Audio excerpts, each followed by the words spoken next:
اپنی فہم پر کوئی حکم قائم نہ کریں۔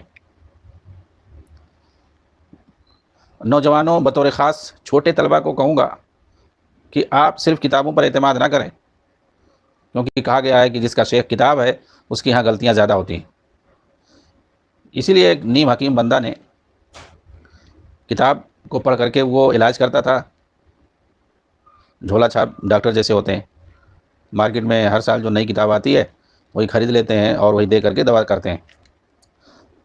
ان کے پاس نہ پڑھائی ہے، نہ ریسرچ ہے، نہ تحقیق ہے، نہ پریکٹس ہے۔ کسی ماہر ڈاکٹر کی سرپرستی میں ظاہر سی بات ہے کتاب پڑھ کر کے نہ فتویٰ دے سکتے ہیں دین کے معاملے میں، اور کتاب پڑھ کر کے نہ ڈاکٹری کر سکتے ہیں۔ تو ایک نیم حکیم ایسے ہی وہ علاج کرنا چاہ رہا تھا اور کر رہا تھا، بہت سارے مریضوں کو ٹپکا دیا۔ کتاب کے اندر لکھا ہوا ہے الحبۃ السوداء، جو کہ کلونجی کے بارے میں، جس کے بارے میں کہ حدیث میں اس کا ذکر آیا ہے کہ اس کے اندر ہر بیماری کا شفا ہے سوائے موت کے۔ تو اس کے بڑے فوائد ہیں، جسے شہد کے بارے میں آتا ہے ایسے کلونجی کے بارے میں۔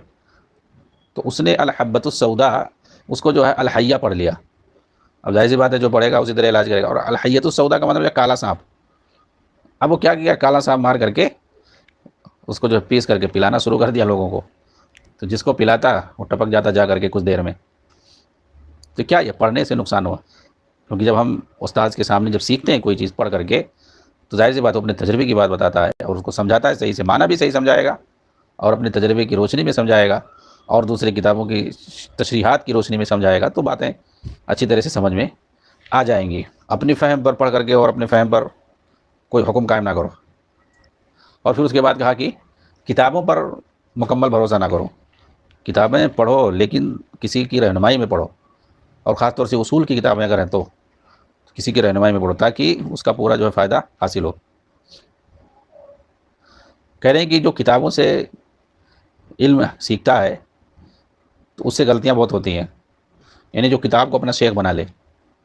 کتابوں سے استفادہ وہی کرتا ہے جو عربی زبان میں ماہر ہو اور اس کے پاس علم بہت ہو، اصول کی باتوں کو جانتا ہو، اساتذہ کی رہنمائی اسے حاصل ہو، اور استاد جس کو بولے فلاں کتاب جا کے پڑھو، رہنمائی کرے، تو پھر وہ جا کے مطالعہ کرے تو اسے فائدہ اٹھائے گا۔